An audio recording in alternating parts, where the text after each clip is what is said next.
Hey kids, you're listening to the internet's wettest podcast about video games, consoles, and pancakes.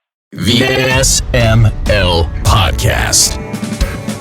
Prepare for the SML Podcast.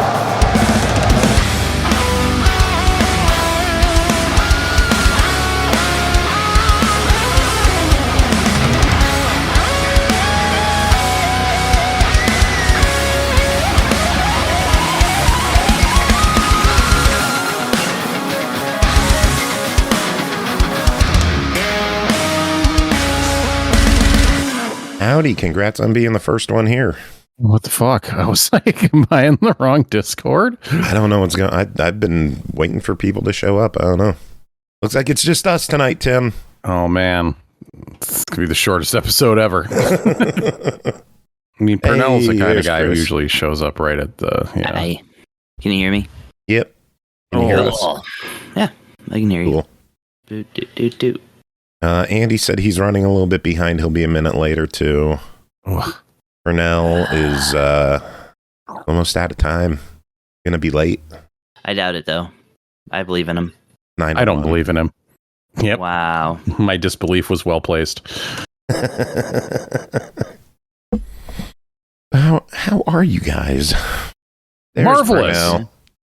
Marvelous. And Sperry. Woo. Yay, we got everybody now. Yay. Where once there was none, now there is all. Fall into the abyss of my gaping butthole. Very quickly. Hey, we just got raided. Nico Throbbin, thank you for the raid. Welcome in. I am not familiar with you. Tell me about you. Who are you? What brought you to our little channel? Hey, it's one of my buds. Explain. Oh, yourself. one of your buds. You were brought by Sperry. Thanks for the raid, buddy. Very cool. All right, should we get the show started? How you cool dudes doing today? I'm here. All right. Tired. I did double red donation 2 hours ago, so I'm on ticker. Heck yeah. How about yourself? Dude, I'm a broken man today, but I'm doing pretty good. What? I'm okay? I'm on the recovery. Yeah, just physically broken. Oh, heck. What happened to you? I chose this lifestyle, but I went and I did a Spartan race, an obstacle course race this last weekend. Oh, you did one of those monster tricks. Yeah, I did the trifecta, which is a 21K with obstacles on Saturday, and then a 10K and a 5K on Sunday. One, that sounds amazing, and two, that sounds insane, because I thought you were going to stop at one, but you did two. God damn. No, I did three, actually. Three total. Across 2 days. One. Yeah, 3 across 2 days, which was absolutely insane. By the last one, which is the 5K, is the very last one you do, 3 miles. And I was just like walking most of it. I was like, I can't do this. I can't run. Can't climb anything. You still being upset, like, oh, I'm so terrible. I'm like, are you fucking kidding me? This is like the third race. You're supposed to be terrible now. Yeah, like I said, I chose this lifestyle, so I live with it. But I'm still broken. I'm hobbling around a little bit. So I'm hobbling with you, buddy, because my ankle's still in a boot. So heck yeah, dude. We can hobble together. Be right back in a second. Hobble brothers. Hobble. Let's hobble together. Yay. Let's hobble again. I've given up on doing an intro. I'm just keeping all of this. Yay. Yay. Like we did last year. Wait, we have the button. Yay. I thought you did hit the button. Go figure. We're getting that good at hitting some yays. All right, I'm here. The originator. Welcome back, Tim. How's things going? Yeah. They're all right. How was your week? I don't remember, man. Don't ask me about things more than like 20 minutes ago. That all gets filed away, and I'm just thinking about doing this. Thinking about wrestling tomorrow?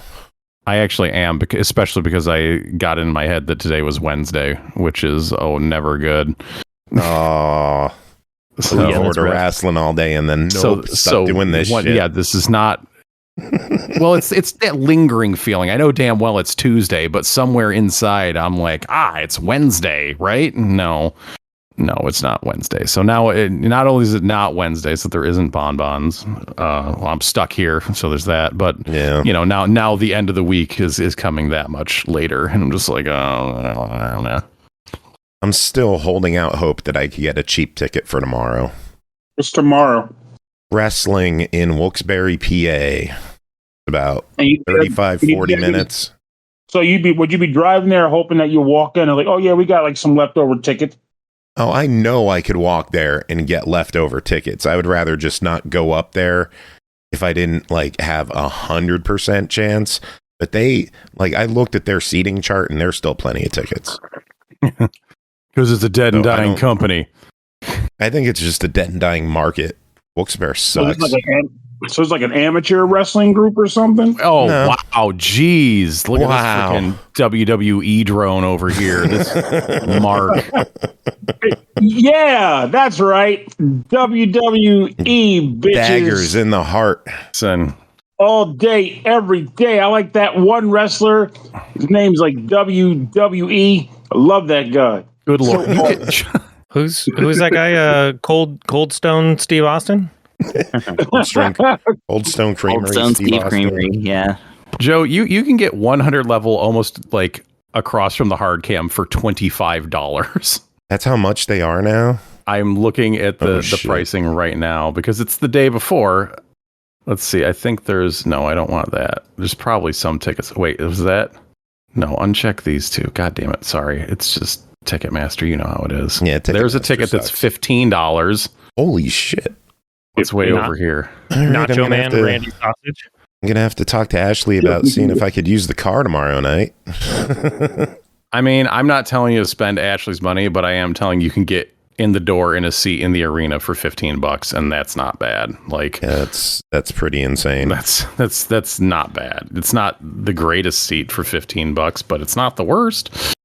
So what league is this exactly? Since you're saying it's like a league I should know, or All Elite Wrestling. It is the second largest professional wrestling organization in the United States. And they're going to Wilkes-Barre? Yeah. Yep. These are all extraordinary floor seat gentlemen. for 42? Are you fucking kidding me? That amazes me to hear, actually, because I've been to Wilkes-Barre. I think it's a very nice looking place. I also know it's bumblefuck, so I'm surprised to hear that. Hey, the big companies, it's just part of wrestling. They hit these small towns and do these live events. I mean, this is the first time they've been there in 5 years of existence. So yeah, WWE shows up frequently, but yeah, they probably do a house show like once a year. But no, they'll do like SmackDowns around here. Oh wow, yeah. I'm surprised that they actually bring in SmackDowns, but it's a pretty big arena. They just don't fill it for this stuff. Yeah. Are you guys fans of CM Pork? No. You are working on this hardcore, and I respect it. I'm a Punk fan still. What about the Underbaker? Now we're talking. Okay, what other wrestling names do you have, Andy? The Rock Obama. That's a good one. What's the you gave me one, but the shit man fart. Yeah, but the shit man fart. But the shit man fart. I had John Senile. Oh, that's perfect. And his name is John Senile. I can't see me. What did you say? What? Who was there?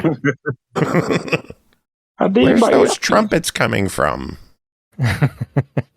John Senile.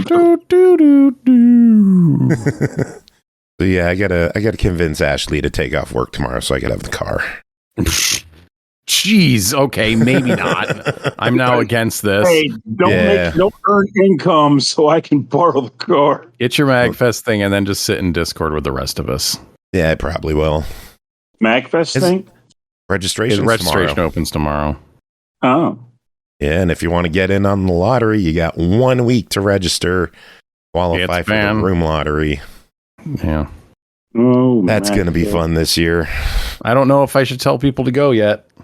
I'll just leave that statement out there. Still no word on your panel? I have nothing. No comment. That means he we'll got see. word on the panel. No, it doesn't. It totally does. Congratulations, Tim. You're in. Yay! Well, no, I haven't heard word on my panel either, so word is not out about panels yet. Listen, I don't know fuck about shit.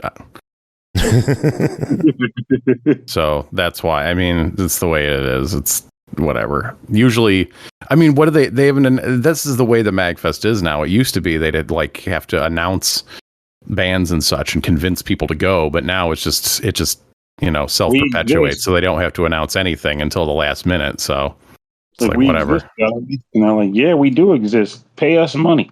Yeah, I mean, I imagine they'll probably announce like a couple bands tomorrow just to be like, okay, here's something. Fall into the abyss of my gaping butthole. They're gonna get paid, and they're gonna like it. Yeah. Horror Acolyte, thank you so much for the raid. We got 8 more people joining the stream. A lot of people hanging out tonight listening to us bullshit about wrestling and MagFest. Yeah. Mm-hmm. Yay! Chris, how was your week? Busy as usual. Yeah, work's going nuts. But yeah, I don't know. I been playing video games. I found out something pretty cool about the Analog Pocket. What's that? And it does Game & Watch LCD games. No shit. It emulates them creepily well.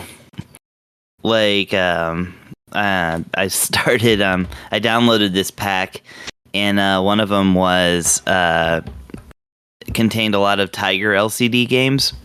Mm-hmm.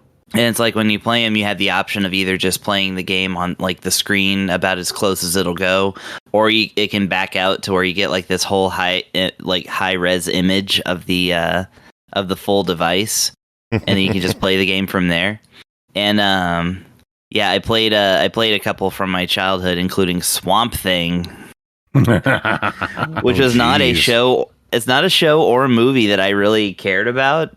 And there was like a cartoon of it that I like briefly watched, but for some reason somebody got me a Swamp Thing handheld Tiger LCD for my birthday many years ago. And so yeah, I played that, and I was like, this is like really, really authentic feeling, even though it's, you know, just a picture of LCD gameplay, right? So yeah, I was pretty impressed with that, and so I've been like obsessing over that here lately because they've got like everything. So yeah, emulation is great. Oh yeah, as long as it's for dead stuff. Yeah, I suppose. I mean, stuff's starting to become a little bit more stillborn nowadays. True. Are we still talking about games? Yeah. No, I'm just saying like. Ooh, okay. I'm just saying the time for a game to be like viable is shortening. See, you know, what's that game that just got canceled as soon as it came out? Concord, yeah. So is that coming back, or is that, you know, is piracy the only way to play this game that came out this year? It's online only. You'll never play it. Well, they can set up, you know, servers. But I don't know if they. I mean, it could think be it's difficult. I don't think they had. I highly doubt anybody had time for it. I'm just using that as an example of like, here's how soon you have to play a game now before it's you know. Oh wait, hold on. There's a September Nintendo Switch Online update. Oh, when did that happen? Yeah, 9 minutes ago. Apparently this was announced. All right, are you ready? Breaking news. Okay. Yo. For the Super Nintendo, we are getting Battletoads Double Dragon. Very cool. Sick. For the that's a Nintendo game. Jalico Rally Big Run. I don't think I've ever heard of that one. Okay, I think that might be there is Japanese on the cover. I don't know if it's a Japanese game. All right. Cosmo Gang The Puzzle for Super Famicom. Okay. Oh, wait, no, Big Run is a Super Famicom game. Now I see. There's a little thing up there. Yep. And these are all Super Nintendo ones. Yeah, so Battletoads Double Dragon, Big Run, Cosmo Gang The Puzzle, and Kunio-kun no Dodgeball. Whoa. Daio Zinin Shugo. I Yes. wonder if Did it's they translate it? translated. Yeah, Probably not. probably not. If Yeah, it's like the rest of their ones, Japanese games they brought over. They translated. Yeah, they translated a lot of them for the if I remember correctly, for that Kumiho collection Yeah. that came out. But Yes, they did. They did for that. Yeah. But yeah, I'm updating right now. We're gonna look at this. Or I'm Gonna gonna give look us at live feedback while you play. it. Sure. Well, at least while I look at it. All right, we're gonna rolling reviews of Yeah. Super Famicom, Super Dodgeball going on right there, all in Japanese. Love it. That There's is really something cool. new to play. I'm interested in checking out this puzzle game. Sure, why not? That looks The interesting. dodgeball game is pretty tight. Yeah. Okay, so let's see. I'm loading up. Anyways, the reason we came here. What? Reviews. Yeah, those things. Should we get to them? Yeah, we could do that. Dodgeball. I don't remember why I started scrolling Twitter, or looked over at my right hand screen, and that was just right there, like as of 12 minutes ago they announced it. So I love that the game opens up with 6 options on a menu, none of which are in English. So hey, yeah, this is entirely not English at all. Okay. yeah. I'll bust out Google So- Translate. Yeah, actually, you can. Do you guys use the lens version of that? I heard it works really well these days in games. Oh. It's pretty cool. Oh, there's also a Tokyo Joshi Pro show going on. What the Right hell now? is that? Yes. Anything Or at good least, going or, on? no, actually, no. It's probably not going on right now. It's probably just the guy who runs the TD Wrestling Gifts account is watching it now. There's a mascot horse costume involved in this match. It's amazing. Oh my god, Tokyo Joshi Pro rules so hard. You need to post a link to that to wrestling in the spot. I could see that shit. Jesus, how is that true? I thought it wasn't true. Oh, shit. Okay. Yeah, so, Pernell, you know how I invite you to watch wrestling with us all the time? That's what I'm talking about. Oh, okay. AW. I'm sorry. Yeah. All right, I like A&W root beer also. That's a bonus. all right, me time to too. move on. Me too. First What you game got? that's Whoa. What you got against root? So this game is the puzzle game is Pack Attack, but it's That in game space. is great, by the way. I like Yeah. Pack Attack a lot. Yeah, it's Pack like the Attack, regular- but like with outer space creatures and a weird ass picture of Earth in the background. I guess it's Earth. So I'm guessing that's what the original game was, and then they took that to make Pack Attack. I don't know. I don't know the history of this game, so I would have to look that up. But yeah, it's definitely like that would make sense because Pack Attack doesn't really make sense as a Pac-Man game. Although I guess it kind of does because it's got that Pac-Man thing. In this one, it's a ball with an arrow on it. So Pac-Man fever. I'm very eloquent tonight. No question. This is off topic, but it's all of a minute's worth of dialogue. What are your blood types? I don't know. I don't know. Yes. Positive. Positive. Red, Am I the only person that knows their blood type? possibly. Maybe. I know mine. I Positive. knew mine at one point. I think it. I don't remember. I am Ashley A knows positive. mine. Are you positive? Okay. I love how Well, last still- week Joe's like, the show's running too long, and this week Joe's like, let's talk about stuff forever. It's only been 20 minutes, so Who likes blood? this is the I usual. love blood. 20 minutes is the Right usual now. span of shenanigans that we do at the beginning. Just saying. It's Yeah. literally when I'm half asleep. But I was just curious about it because I keep thinking mine is rare, then I find myself thinking it's not, and I'm back on my blood type is rare again. So it's like, I don't know. The Yeah. point is just to give it because you can, and it's good for The society. point is, blood is a collector's edition, and yours is valuable. Did you guys know that octopi have blue blood? Yeah, you're all Wow. fucking rich. Silver spoon mollusk. Right?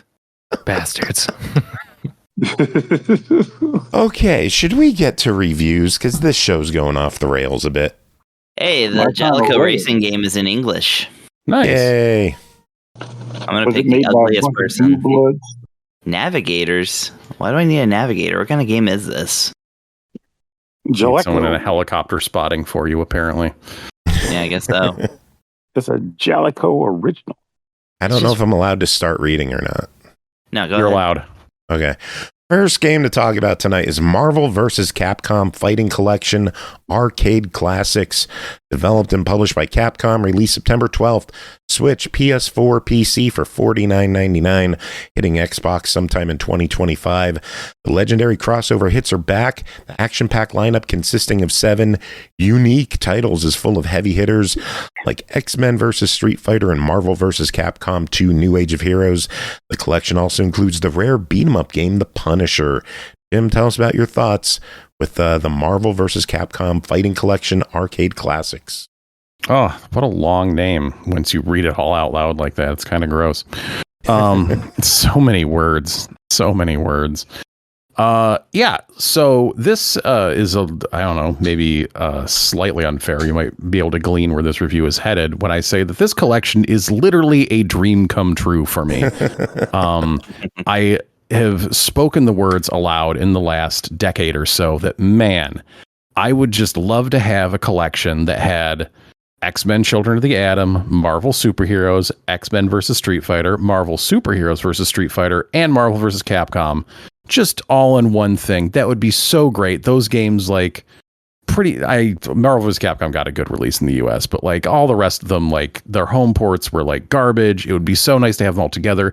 Arcade 1-Up did that one machine, which was basically like most of this collection. And I was like, that's amazing. But I'm really against spending a few $100s on an arcade machine to have in my house that I don't have room for. But hey, my cats love it. I'm sure. I'm just like, I would go in the basement and never get I remember used. seeing that Arcade 1-Up, and I'm like, I just want the Punisher. I don't care about Adam the rest. has it, or he has that cocktail table, which most of them on there. Just because, in the 90s, these games were just like so cool to me. When Children of the Atom came out, I remember, I grew up in the middle of nowhere. There was an arcade at the mini golf place near my house, which is where I played a lot of Street Fighter 2 and Mortal Kombat and such. Or like, and then next to that, it was like when we'd go to the mall in the city, 45 minutes away, I'd be able to play some fighting games. And in this case, it was a different mall. This was an FYE store.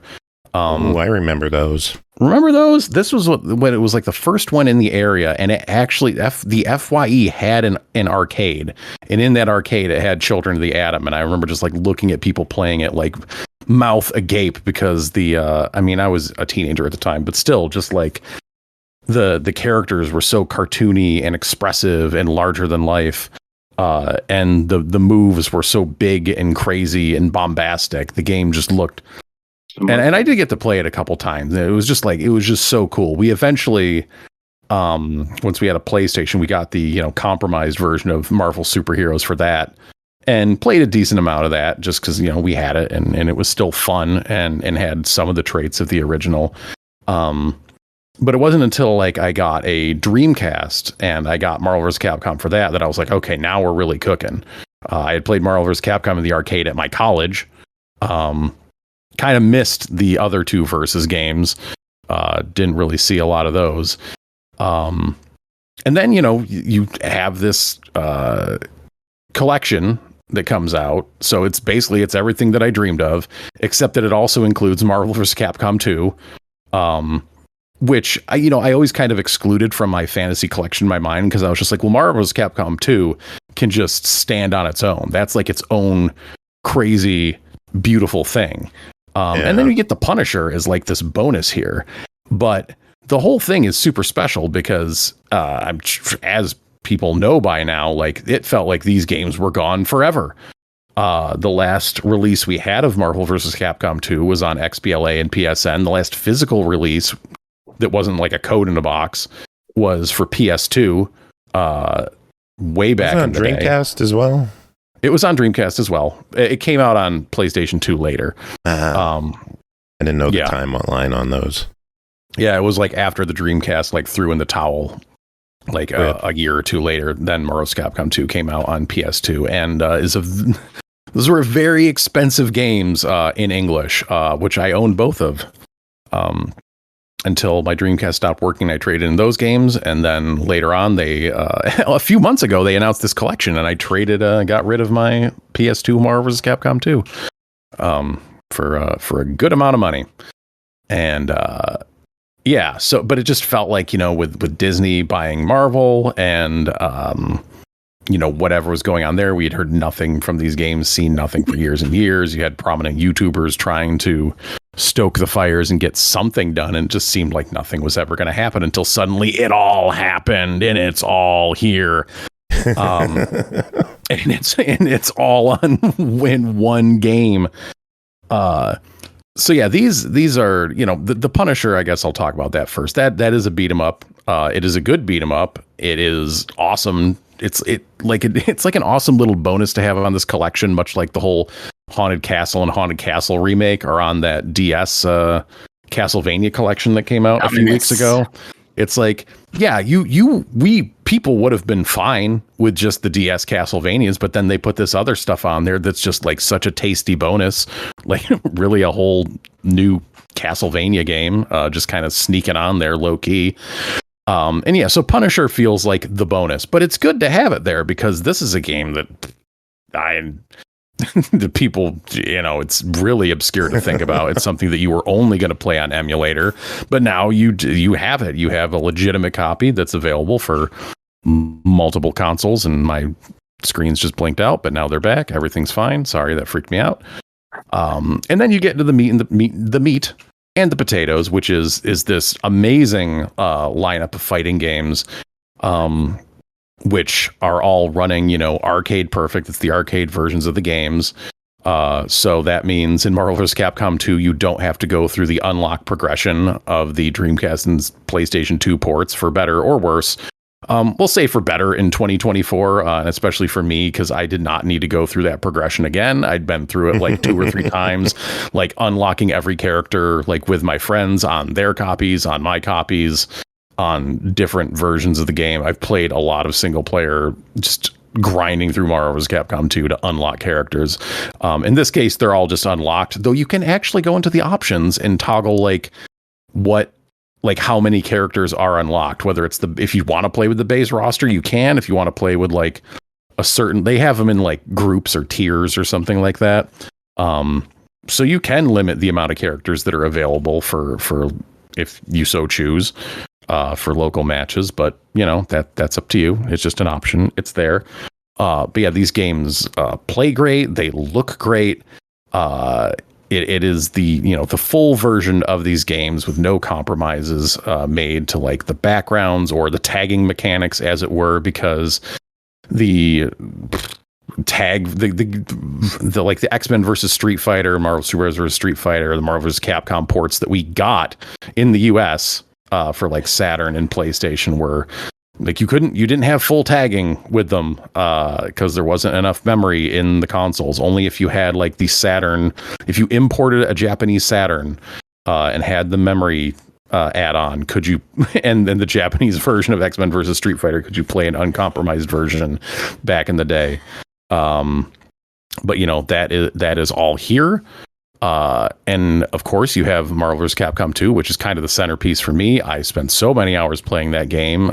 Just super nostalgia of driving out to my friend's house and spending many a late night playing Marvel vs. Capcom 2 with my friends, during college summers.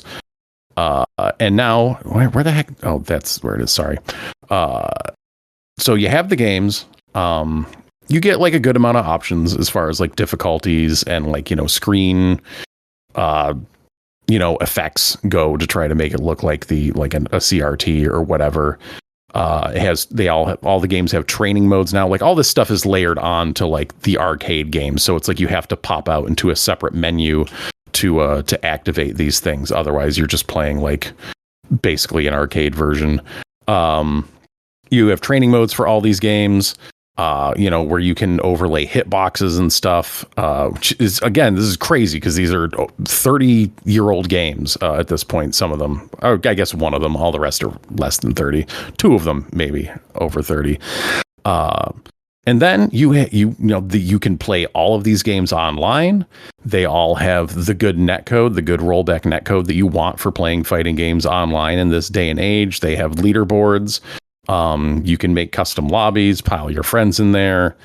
It's everything that I could have asked for and more.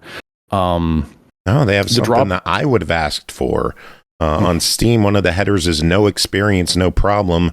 Features a number of beginner-friendly features such as adjustable difficulty levels, training modes, and one-button specials. Yeah. That stuff's in there. Cool.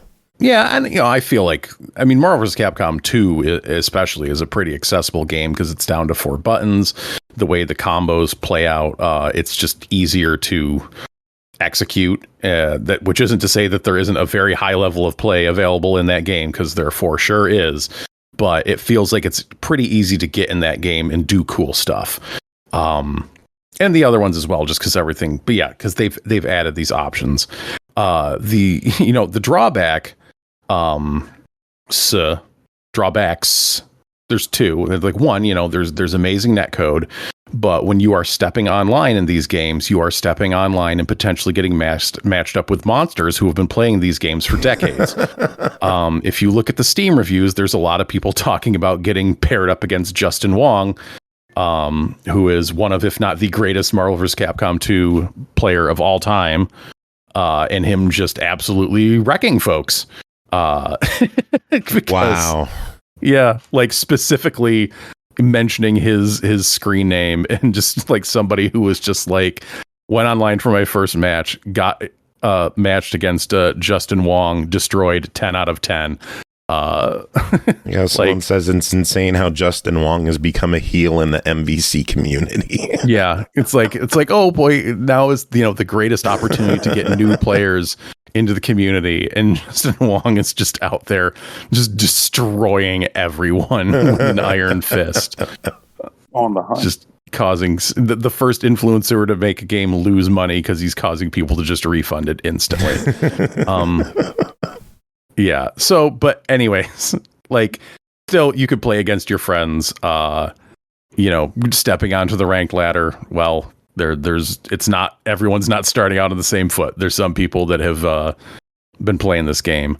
And the other downside is, of course, that the physical version doesn't come out for another couple months, which is kind of a bummer, and I think has put some people in an awkward position where, you don't want to buy a game twice, but understandably, you might want a physical version of this game that has been so hard to come by. Which is why it was great that Joe had a review code, so I didn't have to make that decision. Because I'm still buying a physical version. It's at least you don't have to buy it from limited run like I did with the Dominus. Yeah, so I'll be getting that sometime in middle of 2025, maybe. Yeah. Seems early. Yeah. At least it's soon, but it is kind of a bummer that it's like, okay, double dip. Or, buy it now to get on it. But, this is top to bottom. This is a great collection. I was excited about it. I'm just happy that it all plays and works and looks phenomenal. And that now there is, a version of this game that's going to live on, not just on modern consoles, but, there's a PC version. So, that will hopefully last a very, very, very long time. And I don't know, it just keeps these games in the conversation and gives them a place to be played that they did not have. And more than just Marvel vs. Capcom 2, which is the thing that I think most people wanted by having all of them, is just fantastic. And of course, they have another collection coming out next year with a ton of other just amazing rare fighters. Fighting Collection 2.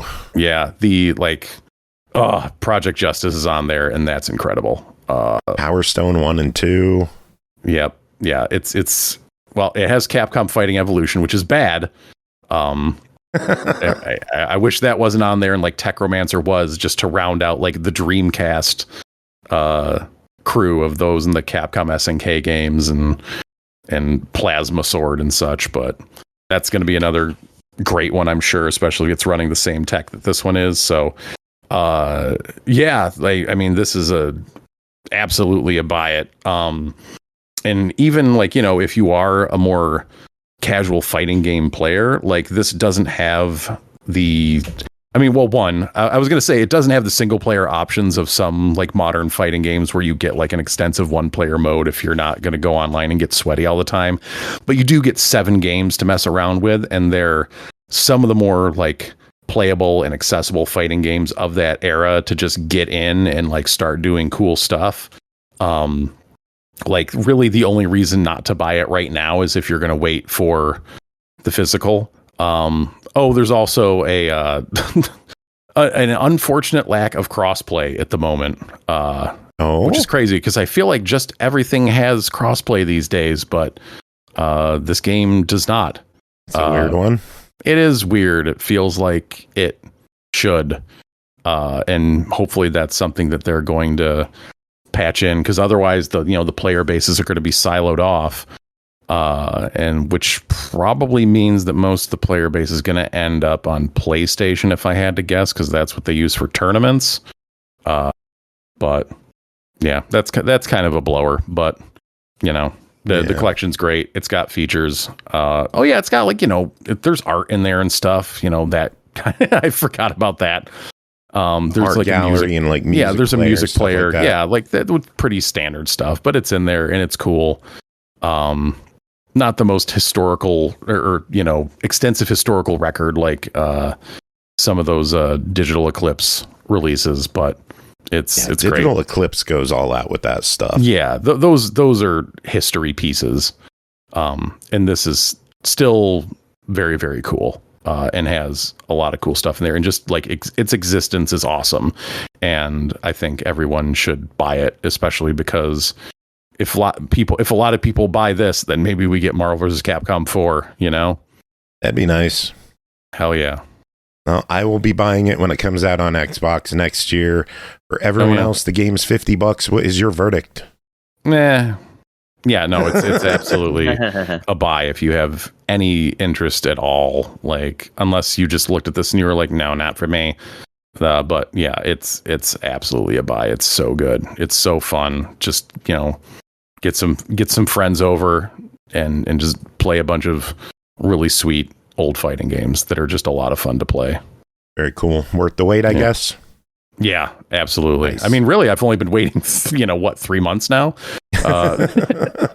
Like it was not this is not on my bingo card at the beginning of the year whatsoever. But that's just the way things are. It came out of nowhere, and it's announced really in cool June. Collection. Now it's out. Yeah, you never know what's coming with games these days. Yeah. All right. Well, Tim, that is it for you. Thank you always for coming on, doing your thing. Any final words before we let you go? No, I'll let you go on. And I don't. There was a joke that was going to come out, but now it's gone. I couldn't word it properly. Bye. Sorry. Bye. Later. Nighty night, Tim. All right, next game to talk about, Test Drive Unlimited Solar Crown, developed by KT Racing, published by Nacon, released September 12th on Series X and S and PS5 for $59.99, PC for $49.99. Test Drive Unlimited Solar Crown is a lifestyle and social experience that redefines what an open-world racing game can be. Experience a fully recreated Hong Kong island, take to the road behind the wheel of exceptional cars, and live the ultimate life of luxury. Andy, tell us about your time with Test Drive Unlimited Solar Crown. The ultimate life of luxury. Let me tell you a little bit about it there, Joe, my guy. Test Drive Unlimited Solar Crown. It feels like it's aiming to be the kind of be-all open-world racing game. Featuring, as you said, a massive 1-to-1 scale map of the beautiful Hong Kong island. It's very beautiful.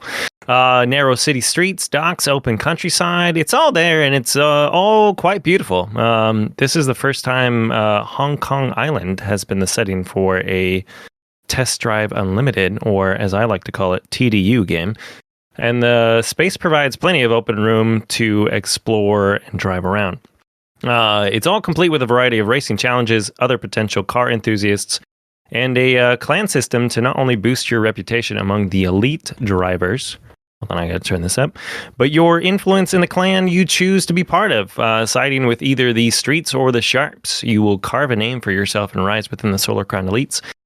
Graded by a Solar Crown representative named Vivian, you'll take a quick lesson in driving basics. Gas is on the right and brake is on the left. Honestly, aside from that, there's not a whole lot more that is taught to the player. Yeah, right? I expected it to be reversed, but, It was quite the learning curve for me. So, but really, I mean, aside from that, there's like not a whole lot that is taught. It's just kind of here you go, start driving. I honestly felt like it really fell short on like kind of like techniques, like teaching how to, drive and drift and, brake properly. I don't know. They're treating this as like a racing game for experts already. So it's like, if you're buying this, what you want, but if you're on the fence, it might not be like new friendly. Exactly. Yeah. That's a bummer. Yeah. I mean, I'm coming from a Mario Kart background, I'm pretty good in the Mario Kart streets, so going from that to this, I was expecting to drift around corners and throw shells at people, but none of that happened. So it was a little bit of a learning curve for me, definitely, going to something like that. But you are greeted by Vivian, as I said. Vivian lets you know that there's something special about you, that the elites of the Solar Crown are keeping their eyes on you, all that stuff. And in order to prove yourself as one of the elites yourself, you must traverse Hong Kong Island, participating in various races in order to raise your own reputation level. So just your level ranking. As a token of good faith, you are provided with your first vehicle, the choice of a 2018 Ford Mustang GT, 2018 Alpine A110 Legend. Car enthusiasts, I'm sure, are rolling in their graves right now. They're so upset that I'm pronouncing these things wrong, too. I like that they're all dead. Right? Yeah. Well, I'm sure some alive ones are rolling in their graves, too, but they're dead now. Anyway. Or one I've actually driven in real life, too, a 2011 Nissan 370Z, which was pretty cool. Funny story about that. Maybe I'll tell you guys sometime later. Anyway, more cars are made available for purchase as the game progresses from the over 30 different car manufacturers on the island. Everything from classic, Italian, German, American, and so on. Honestly, like I said, I would be stoked for high-speed jalopy, but honestly, I can see how this would be a big draw for bigger car enthusiasts than myself. As a bonus, not only can you purchase these fine vehicles, but upon reaching reputation level 10, the player can actually start upgrading every piece of the vehicle to maximize performance and style. Aside from the look, things get pretty in-depth with the optional engine, suspension, brake, transmission, and aerodynamics kits. It even allows the player to upgrade the tires and ECU, which is the electronic control unit, or the brain of the car, as I learned. So, fancy. Yeah, very fancy. Yeah. Honestly, I just kind of went for what boosted my car in the green every time. So I wasn't really sure what I was doing. It looked good. It was within my price range, and I boosted the car up a little bit. So I feel like a little bit more information as I'm approaching this game as somebody new to this series. So a little more information on some of these things would have been nice, but it was cool. The player can also upgrade their avatar with hairstyles and a variety of clothing options. Like I said, currency is earned in the game, and aside from using that dollar on shiny new windshield, players can purchase clothing options to best represent themselves, or once chosen, they can represent their clans as well.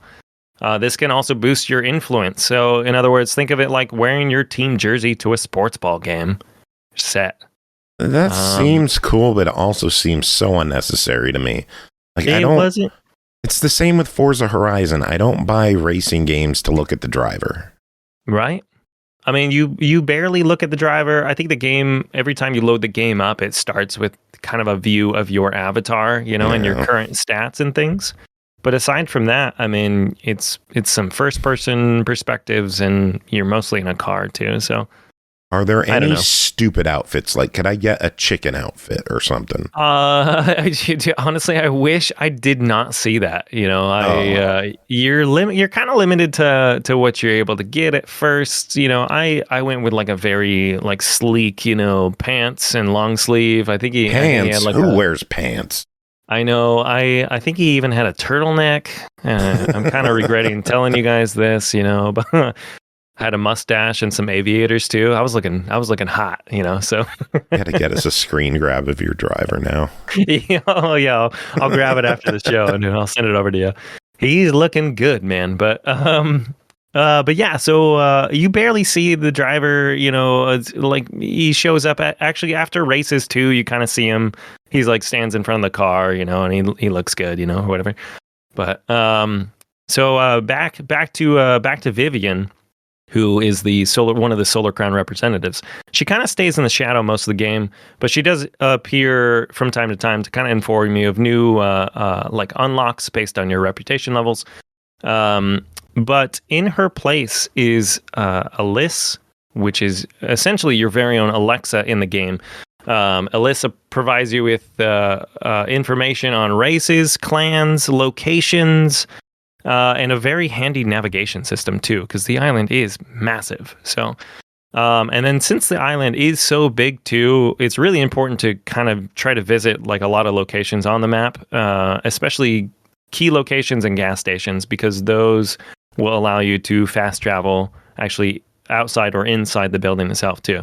Cuts travel way down, Gas stations also allow the player to fix up the vehicle. So in my attempt to learn how to drive, may or may not have slammed into a couple of bushes or cars or, like a building or two. So we'll keep that under wraps a little bit.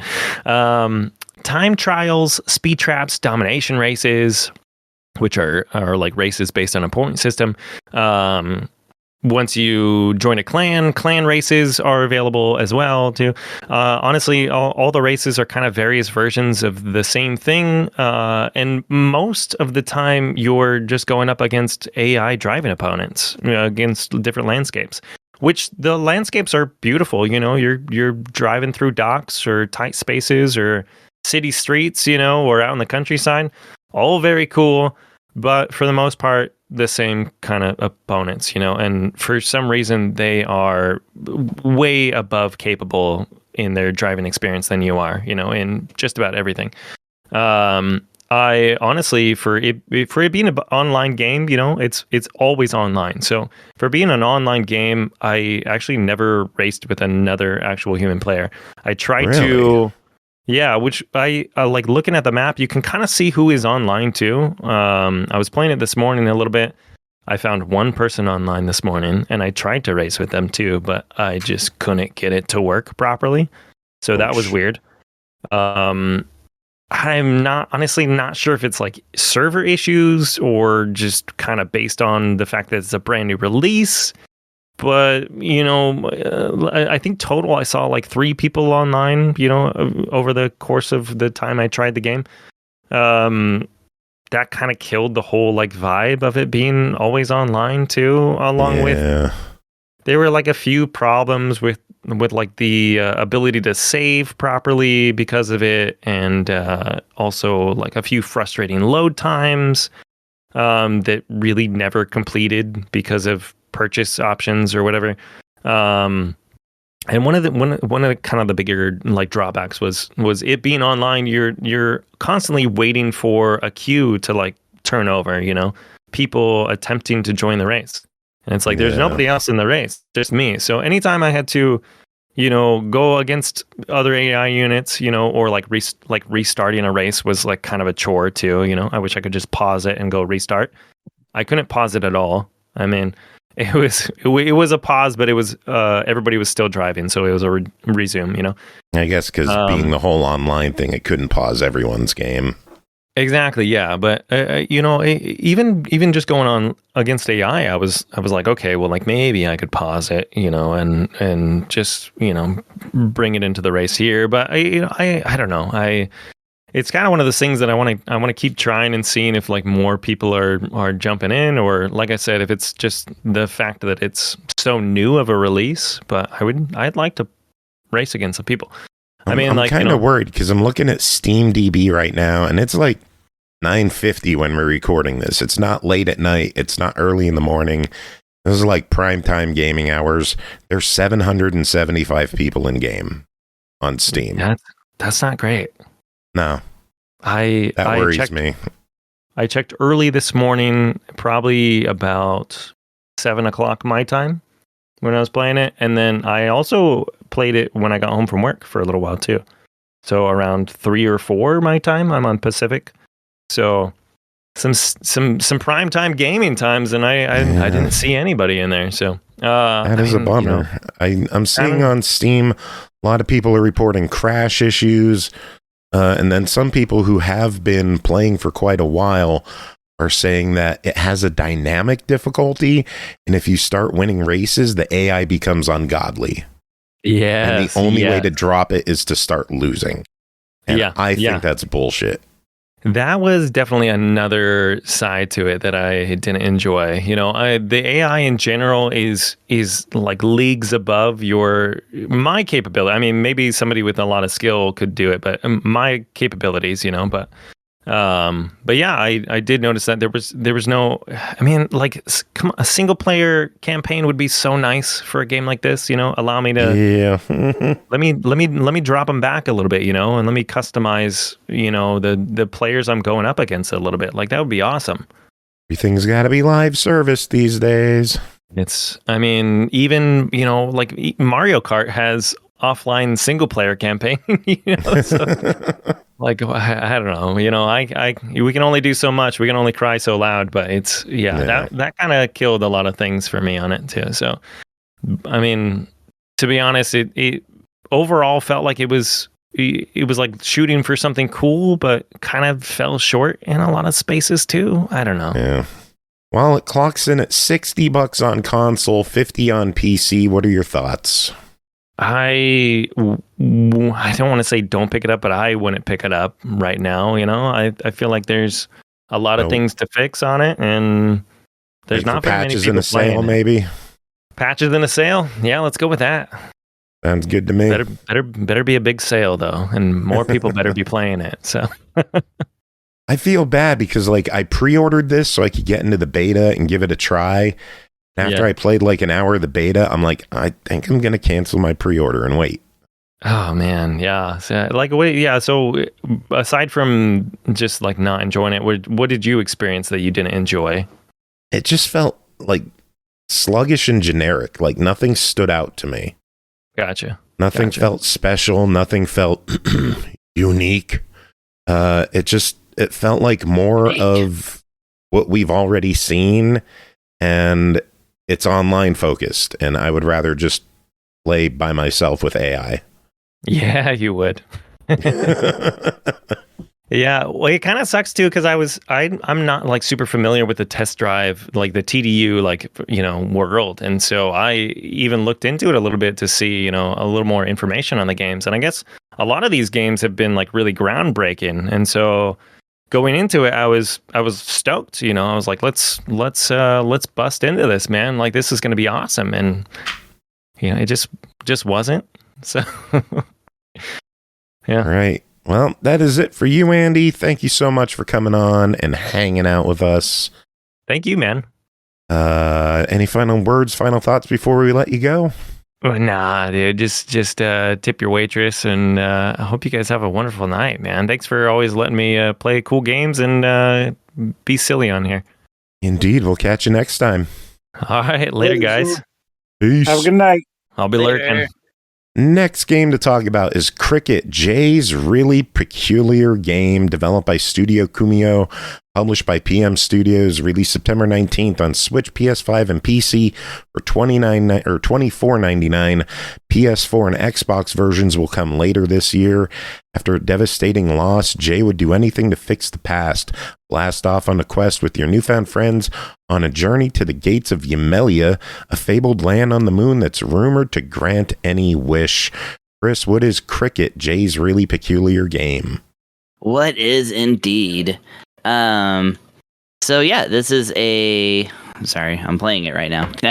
Put it down. It's a kind of a JRPG in, I would say, a little bit of the Earthbound Mother 3 kind of territory. It definitely draws some inspiration from those. But it's also just its own thing. It's got its it's got a really interesting presentation. It is like fully drawn like cartoon characters like you would see in like, you know, a actual cartoon. Drawn against this background that's kind of a little bit stop motion-y, kind of papery. I don't know. It's not like super stylized, but it is like smoothly animated and stuff like that, and I really quite enjoy that. But this is an RPG about this kid who I don't know. Let's see. Well, he's trying. He is basically his life was changed by a certain tragedy, which the game actually tells you right at the beginning. It's got like a little bit of a content warning. This says, you know, there's heavy stuff in this game, but we do approach it from like a lighthearted type of way. But just to let you know, there's stuff in here, which I think is cool because it's nice to play an Earthbound like that doesn't feature psychological horror. That's refreshing. But anyways, yeah, we follow our kid and his ever-growing group of friends across various locations, dungeons, and things like that. Basically, following along the story. And as you go through, you know, towns and locations and stuff like that, you know, kind of function as dungeons, then, you know, enemies are on the map. They'll run at you. If you can tackle them or throw something at them, because like there's a lot of things you can just pick up and throw, then, you know, that'll help you out in the inevitable battle. The battles play out a little bit closer to it's a little bit like Paper Mario or Mario RPG in the actual battle system. You got your characters standing side to side, and in fact, the fact that the characters are standing on the left and the enemies are on the right is very reminiscent of Paper Mario. So you have your regular attacks that you can do, you know, a solo action, which can either be, you know, attack or block or something else. They all have special moves, or as you do regular moves, then you build up a meter, and that meter can be expended to use group moves. You can also use that meter to strengthen your regular moves for your solo characters, or you can use them to slow down time. So when the enemy attacks you, you can get a really good dodge or counter or something like that going. It's all timing based, but you do get a graphical representation of how to best attack the enemy. So it kind of plays out like that. It's definitely got some interesting, unique aspects to it. Yeah, being a modern game. One of which is the win button. I actually have not seen this before in any RPG, so therefore I am using the U word correctly, at least in the context of my own experience. You can, at any point in any battle, no matter what, just pick a button that's in the options that says win. And it's like, are you sure? And you're like, yeah. And it says you win. And then it gives you everything, you know, like it doesn't penalize you. Although there is a report card style grade for every battle that you do. And of course, getting a better score gives you better bonuses. But an auto win puts you like at a C or a D, you know, like just barely passing. I wish I could remember what game it was, but I know I've seen that feature in one other game before. And it's a really cool mechanic where it's just, if you don't want to mess with tough battles, you just hit the button and move on. Yeah, it pretty much is. I mean, it's not even just tough battles, just like something you just don't want to deal with. Yeah. Like it's, you know, a group of weak enemies and you got to do, yeah. Well, I mean, you don't have to grind if you got an auto win button, but yeah. But like, yeah, you run into like a group of like, you know, weaker enemies, but it's going to take you several turns to take care of all of them because you don't have an AoE move or something like that. Then yeah, that would do that. Yeah, the presentation of the game, like I mentioned, the report card, the presentation has some really interesting aspects. You have an old school 90s cell phone as your menu. It's a little fancier, but it's like all in dot matrix and monochrome and stuff like that. And it's like, it's interesting, but it's kind of like, you know, it's also how you do things like use items. So, you know, on the face of, you know, it's like, it's a cool graphical trick to have that as your menu, but it's like, okay, so in order to eat these cookies that I got as part of the tutorial, I have to open my phone, go to the items menu of my phone, and choose cookies and use them on my characters. Like, that has no bearing in reality at all. But that's okay, because, this game does advertise itself as peculiar, and certainly it does have some peculiar aspects to it. Like a florist getting robbed by flowers, which I kind of like it, because the dialogue can be pretty funny in this game. I mean, it's not like roll on the floor hilarious or anything like that, or like completely strange, but it'll be things like, you come into the florist, which is like sets the stage for the first like boss encounter for the game, or the first dungeon, I guess you could say. And when they enter in, then the coach who runs the flower store, I didn't actually really get the connection here, but they call him Coach anyway, and he's on the ground on not unconscious, but having been worked over, and then his stuff like stolen, or all the flowers stolen and stuff. And at some point, the hero says, "We must hurry. There's a killer on the loose." And he's like, "Well, I'm not dead, but yeah, that's you should probably hurry." And I don't know. I kind of like the casualness of that, and just the killer on the loose thing. It kind of reminds me of one of my. There's one of it doesn't. I don't even know why this reminds me of it. But have you ever heard of Unmetal? Which is like, yes. Okay, yeah, that's it has one of my favorite gags in it, which is your character, of course, is narrating the whole story in an interrogation, and at some point says, "And then they arrested me for a crime I didn't commit." And then the cop, comes up to the character in the flashback and says, "You are under arrest for a crime you didn't commit." And I just super love that. I don't know.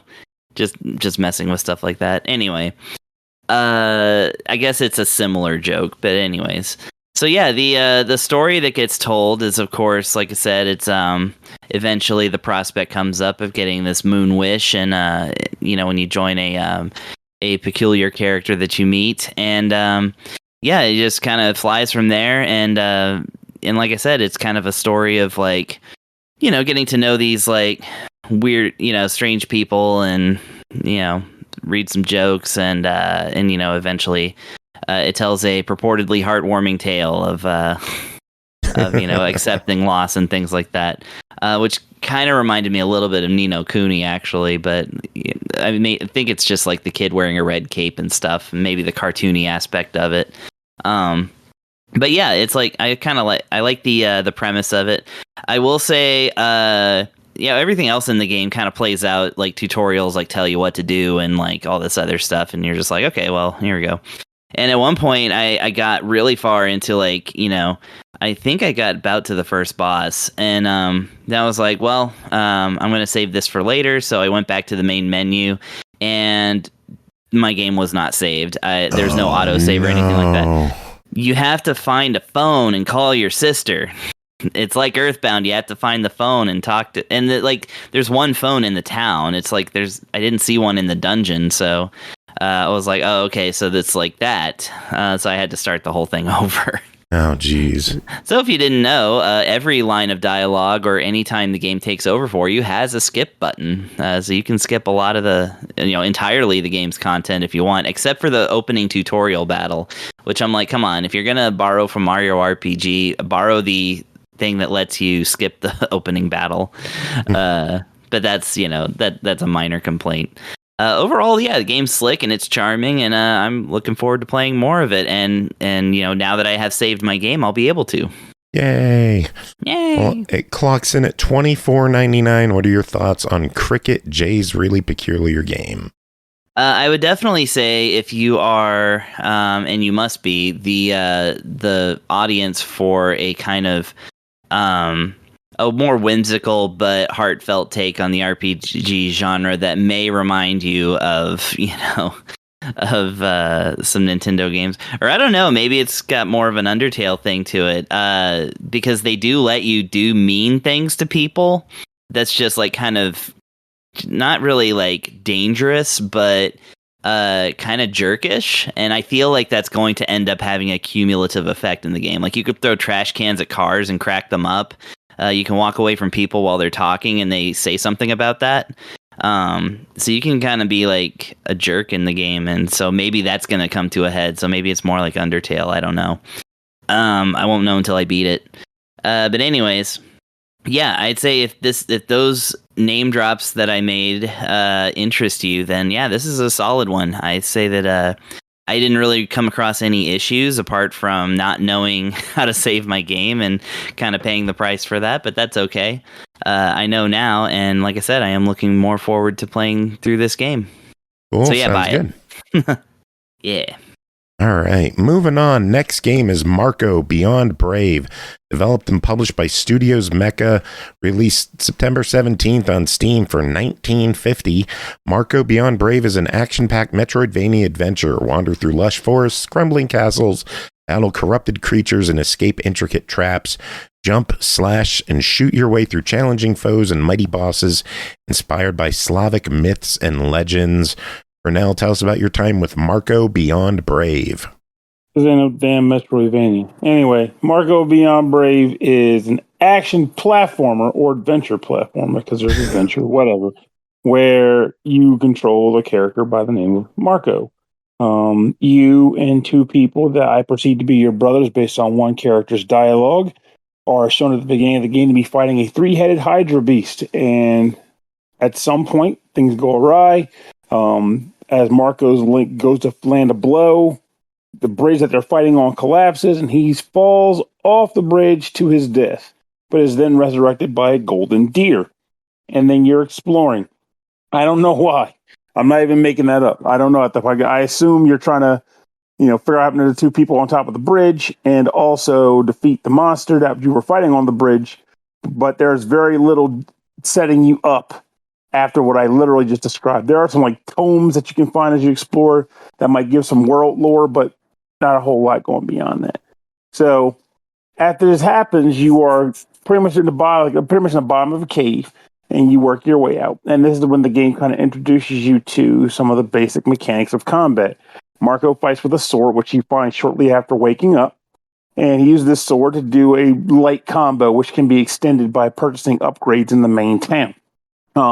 He can also do a general jump, and he gets other abilities as he progresses through the game by way of spectral sights that he can discover. Kind of like another general Earthbound-esque reference. That's me personally. I don't think the game meant for it, but spectral spots, whatever. So, the thing about this game is that while you are exploring these environments, there are the traditional collectibles of sorts. There is like money you can find by defeating enemies or by trashing pots. There are these beans you can find where after getting a certain number of them, you'll get a bean tonic, which will extend your health bar, and some iron ore, which can be used to upgrade your weapon in town, and then some souls, which I quite frankly still have no idea what they do. You can also come across a set of sigils that can be slotted into your main character to give him some passive buffs or abilities. And you will eventually unlock a fast travel option too. Now, my review on this is going to be kind of light up to a certain point because I don't know if the review of the developer just happened to be releasing a patch shortly before we started doing this episode. But full stop, as of 8:59 Eastern Standard Time, this game was going to get a straight up deny without even batting an eye because the game was driving me nuts to the point where I didn't want to play it anymore. It was just frustrating to me for quite a few issues related to platforming and combat. But you know how I get to be sometimes, just like how Chris will play a game during a review. I also was like, I'll play this before during the review just to see if something's changed. And it did get a patch. When I read the patch notes, all it made a comment of is said something about enemies getting stronger over time. They patched that out. I'm going to be straight up and tell you they patched more than that. They patched the combat because there was an issue where combat didn't feel weighty. You were kind of you would whiff enemies randomly without even knowing why. Like you'd be swinging at an enemy and you would just whiff, even though your blade clearly went through the enemy. That was an issue that I had, but since playing it today, I haven't had that issue. So maybe they patched it out. another issue I was having, which I feel like I still have on occasion, but it hasn't been as bad, is sometimes I'll take a jump and it feels like I'm jumping into a glass ceiling, which will kind of prevent me from, getting my full altitude, which is annoying when you're trying to do some actual precarious platforming sections and you're just not getting the height of the jump that you should clearly be getting. That was a big issue that, like I said, I still have it from time to time, but it isn't nearly as bad as it was when I originally tried to play this game. So with that said, there are a few things that still exist in the game that I found to be kind of weird that maybe they'll patch out. For example, I mentioned the sigils earlier, which are the glyphs you can equip and they use up some passive buffs and stuff. I had one that I found earlier in the game, but after the patch went through, so this might be something that goes away later. After the patch went through, if I go to the sigil screen, that same one is just a white square and I can't do anything with it. Maybe it just means that the game just erased the fact that I collected it, but the menu shows it by title and stuff. And maybe if I go back and find it again, I'll get it back. But as it stands, it's just a white square that I can't equip to anything. I feel like there needs to be a screen that describes your abilities that you've gotten if you need to go back and refer to how, like, what you have and what you can do. Because quite frankly, it's kind of weird that I don't have that. Most notably because I had an ability that I acquired where you throw your spear, well, your sword gets a spear hilt attached to it. You can throw it, but somehow you don't pull the sword back. I don't know. Don't care. Game's still just doing what it needs to do. But you'll throw the spear, and after you do so, you then can do like a follow-up attack to kind of teleport to the object that you hit with it. But I don't know what button it is, so ultimately, and I don't know the timing of it, once I figured out that it was just the regular button, so I just throw the spear and then just mash the button over and over again until it actually triggers it. It'd be nice if there was like an actual, like, hey, let me go to my menu screen and look at the Thunder Strike. Let's see how this works. And it straight up tells you, press button at X point in time to do a cool transportation ability, whatever you want to call it. That would be just nice for players to have access to. Just like a lot of these adventure platformer games, this game does have a map. However, or for each section. However, the problem is the map feels pretty darn useless in a lot of ways. And there are ways I believe that the developer could go about fixing that to make it better. So when you press the left bumper button, a map pops up on your screen. However, this map is not only very tiny, but it's also the entire map for the area, regardless of whether or not you've explored it or not. So it kind of hurts in the sense of like tracking your progress. It might also not hurt if you put like markers on here, even though I admit that some games are able to do that and some aren't, so that's not a deal breaker. But it'd be nice if you could like zoom in on the map or review the map from the menu screen instead of only having it accessible here. Because the only map you can see on the menu screen is the world map. And to me, the world map is pretty useless because all it shows me is like, oh, I'm over here somewhere on this map. But there's no context. I can't zoom into the area I'm in or anything like that. So maybe that'll be the thing you could do. Just let me zoom into the location on the world map that I am located in. And that would fix a lot of problems there. Another thing that I came across, and if something comes up later that changes this, I'll be all ears about it. But when you defeat enemies in smash jars, you generally come across one or two. There we go. I'm sorry. Can you hear me? Yep. Just making sure. When you defeat enemies and destroy jars, you get 1 coin at a time, typically. However, when I go to the shop to buy things, there's 2 shops that I've come across in my time with this game. One, it's fairly reasonable to buy things. It's like $350 or $250. And after a dive deep getting lost in the ground, I might come up with like $200, $300. But there's another shop where things cost like $10,000, $3,500. I don't know how I'm going to get that kind of money getting coins at at 1 or 2 a pop. It's just that seems like it's a very improbable acquisition unless it's meant to be like things you buy at the very end of the game, but they show you at the store at the very beginning of the game. That was kind of an annoyance for me. I will say that the game is still playable, and I do enjoy the platforming when everything works as it's intended to. Because again, after that patch went through, combat's become more bearable for me as well. Like, I mean, you might think I'm exaggerating, but you'd be fighting a boss, swinging your weapon at it, and it's hard to convey. I'll admit, it's hard to outright describe in some cases. But you have to have played a game where you're striking an enemy, and it just doesn't feel like you're actually doing anything. Like you don't feel like you're connecting. You don't get any indication that you're doing damage, that kind of thing. That was the vibe I had before. And also enemies getting whipped as well. So, but now that that's been fixed, the combat feels a little more satisfying, and I can engage with it more. In addition to having unlocked a couple strings to my combo, which is another thing that'd be nice if I could see on the menu screen. Like, let me see how many upgrades to the main weapon I've purchased, so I can actually see what I actually, just my progress. You know how it is. People like to see how well they're doing in a game while they're playing it.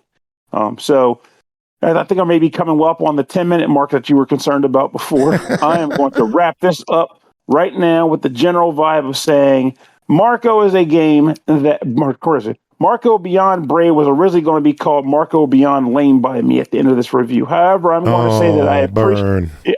I had to get the joke in there, but I appreciate the developers are apparently looking into the issues people have been having with the game and what I've been having with the game, because again, just that fast, a number of them have been resolved. So I feel like if they can knock out all of the issues that people have been having with this game, in addition to the fact that, I don't know, maybe update some of those issues I have with the map, it's very possible this game could, step up a little higher or even get closer to the buy it range. But I do not believe it's after that patch, it is not a deny it game anymore. I do believe it's more of a try it. And hopefully the developer can continue to make proper changes to the game, maybe even give a little bit more context on like world exploration so people can like kind of get a vibe for what they're doing. I don't know. But I do believe the game is in better shape now than it was a week ago. And that's progress to me. Well, we could always take another look at it in the future. If it turns out better, you could take a look in a week or two, see if it's worth revisiting. But for now, official verdict? I think it's a try it still. Sounds good. All right, moving on. Next game to talk about is Gimmick 2, developed by Bitwave Games, published by Clear River Games and Sunsoft, released September 5th on Switch and Steam for $24.99. Embark on a sparkling journey in this long-awaited sequel to Sunsoft's legendary 8-bit platformer, Gimmick. Solve puzzles, trick enemies, and explore a physics-based playground. Yumitaro is back. Chris and Pernell, both of you played this. Who wants to start? Pernell can take the lead on this. Nope, beat you to it. Chris loves Gimmick. He can start it. Fine. Also, because I want to hear you compare it to the first one, which I bought but never played. Oh, I see. I mean, to be fair, you do have a band called Gimmick, so it makes sense. No, it's true. And my joke was when this got announced that I'm going to start another band called Gimmick 2. Okay, so yeah, Gimmick 2 is a sequel to a 30-plus-year-old Famicom game that never came out in the U.S. So, color me surprised that that this got announced and actually released. Yeah, so the original Gimmick, of course, is a 1992 Famicom game, a little late era. However, so okay, I have to give this a little bit of a context for folks who take a look at this game, because I always hear, oh, it's like Kirby, but it's like a physics platformer game. Well, okay, but the thing is about this game is that it predates Kirby. This came out first. So Kirby is like Gimmick without the physics. So that's, just to let y'all know, in case you want to make those comparisons. But yeah, so Mr. Gimmick, like I said, kind of became a darling of the emulation fan scene. Due to its extremely high quality, just really great music, really great animation. Like I said, a physics engine that, we never really saw on the NES, where things kind of moved realistically. And that was a whole part of the gameplay of it. So, then that game finally came out on the Switch, and it came out on the Evercade as a cartridge. I actually own both. It's on SUNSOFT Collection Volume 1, if you're an Evercade fan. The gameplay, and yeah, like I said, the sequel just came out, and so basically what it kind of is it's a it's modernized Gimmick, in the sense that it's virtually the same story. It's actually it's kind of cute how it links to the original story, but it is the same kind of setup. Is that Yumitaro, the little guy with the horn, is off to a kind of alternate dimension where the child that he is owned by and protects gets kidnapped there. So yeah, the whole like kind of thing of the gameplay is that you're going through this platformer. Like I said, it's physics based, so it's things like your character moves faster and jumps farther if they are rolling downhill. If you're going downhill, and then alternatively, if you are going uphill, it's the opposite. To assist you is the fact that at any point you can create a star over your head. Takes us about a second to charge, but once you fling that star, not only will it defeat enemies for you, it is also a moving platform for you. So if you can jump on top of that star, you can now bounce around on top of it until it disappears, and therein is the whole gimmick of how this platformer works. Well, it's not even wordplay; it's a literal statement. It kind of sounds like wordplay, right?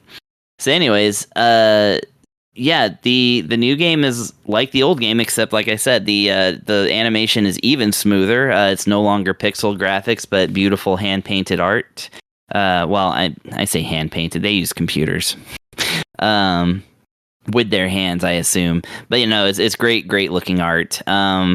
You got a brand new soundtrack that also utilizes the old soundtrack, but the new soundtrack is by David Wise, who created the soundtracks to many frustrating platformers of our youth. The difficulty is back, however, it is tempered against a new assist mode and a hardcore mode, which I assume Pernell is going to cover. The hardcore mode, of course, is just called Gimmick. So I think they're letting you know this is as hard as the original game was, because that's the thing about Gimmick, is that it's well known for being a very difficult game, despite its like quality and attention to detail. Like they really milk that to give you a huge amount of challenge. So yeah, this game purports to be a little bit lighter and brighter in that term, and it's a brand new game for people who didn't play the original, and for the people who did, it's a nice little continuation of a history making platformer. All right, Pernell, take over. Contrary to popular belief, in this case, I am not touching hardcore because my world. Well, yeah. I mean, let's be realistic for a second. This is the game that got hyped up over 30 years as being this stupidly hard physics platformer. I wasn't dealing with that. I just wanted to see what the game was all about. I don't want to deal with it. And honestly, just getting into the game, I'm genuinely glad I didn't, because I don't know if hardcore would have given me lives or something instead of the mode I'm playing, like infinite lives, just to have fun with it. But no, I need the trial and error of this game, because working with that star to get those wall reverse jumps off and stuff like that, it's depending on what you're going for and where it's at, like spikes on the ground and the like, you're going to screw up quite a bit. And if you're like me and want to collect all the hidden treasure chests and boobobs on every level, well, then you're going to want to be able to retry until you get it right, because otherwise, it's just frustration for frustration's sake at that point. I will say that I do believe that this game would not have been as popular as it became, at least among like the emulation fan underground, for what it is, if it weren't for the fact that emulators have save states, whereas the game did not. It not only had limited lives, but you were locked out of the good ending if you used even one continue in the entire game. Yeah, that's how the original game is. Yeah, I'm pretty sure that's one of those games where the original cart, very few people actually finished it proper. I mean, it's hard to know because so few people have it. It's one of the genuinely like rarest games to actually pick up physically out there. But yeah. Wow. Yeah. How many of those people beat it? Who even knows? Who knows? And I'm sure half of them are going to be lying anyway. Oh yeah, man, I beat the shit out of Gimmick. Did you though? Yeah, well, you don't believe me? I really don't. No. I mean, there are speedrunners of it, but you gotta be a whole different kind of gamer. That's a whole other animal. Yeah. Freaking Anyways, psycho gamer. But yeah, like this game, I do feel as though it's one of those games where the physics of it all are simple in their concept, but complicated and difficult in their execution. But when you get things right, it feels very satisfying. When you need to get that bounce just right. Like there was a part early in the game where I was trying to get there was like a treasure chest hidden underneath a platform. And there was a star gate in the upper left corner of the screen. And I was like, how am I supposed to get that? That doesn't even make sense. So I was like, okay, maybe it's something that you get later in the game when you can come back to the stage. And this is when I learned that you don't get a damn thing aside from cosmetics. But I was like, maybe you get something later in the game that lets me come back and get it. And I was like, no, I'm going to go online, see if someone's already done this part of the game. And there was a guy who did all the treasure chests or whatever. And I watched him do it. And he just worked the physics of the star. I was like, wait a minute, the star can do that? And that was when I was like, shoot. The stars are the star's crazy with what you can do with it. And it's really funny too, because I myself, being somebody who has played Gimmick many times over the years, there are a few puzzles that I like worked really hard to like use the physics of like the star throw and like ricocheting off of stuff and like, you know, kind of doing like a few tricks from the original game to get through the thing, only to realize, oh, there's like a switch over here I could have just pushed to make a platform appear. It's like, yeah, it's like I was kind of applying expert mode to myself in this one, but yeah. And yeah, that's... I will say that... Go ahead. No, go ahead. Oh, no, I was going to just idly banter. What were you going to say? I was going to say, like, I do feel like the music, while good, it's going more for that orchestral-ish vibe, I guess, this time. Because, like, on the way home from the blood bank today, I was listening to, like, the original Gimmick OST just for nostalgia sake. And I was like, I like this better. Like, it goes so hard. Yeah, like, I like that one better. Not that the current one is bad. It's just... I want the chippiness. I want that vibe. But with that said, the OST is still good. I just wish I could switch between this and like another version of it or whatever. Because I believe you can do that for the graphics, can't you? Oh, can you? I don't think so. But let me see. Display. No, the display just says enable camera shake on and off, and then it's volume types, and the star summon type goes for hold or tap. So. I will never hold. No dice. I cannot bring myself to do hold. It's nice to be able to just tap it, know I have a star when I need it, and then just bust it out when the time comes. Perfectly suitable gameplay. But yeah, like this game is honestly pretty fun, though. I do like it. I will say, in a general sense, as a person who did not play the first Gimmick, but at the same time, just putting myself in the shoes of someone that may have played the first Gimmick, I do feel like I wish there were more differences to this game than the second, but from all I know of the first game and this one, it feels like the same game with new stages, which sometimes is all you want. You just want more. You want more of the thing you like. But it'd been nice if they said, "Hey, let's I don't know, make this. Maybe you can have like elemental stars. I don't freaking. They're just random things I'm just thinking of off the top of my head, but something that feels different from the first Gimmick that makes me feel like I'm not just getting more of that thing I like."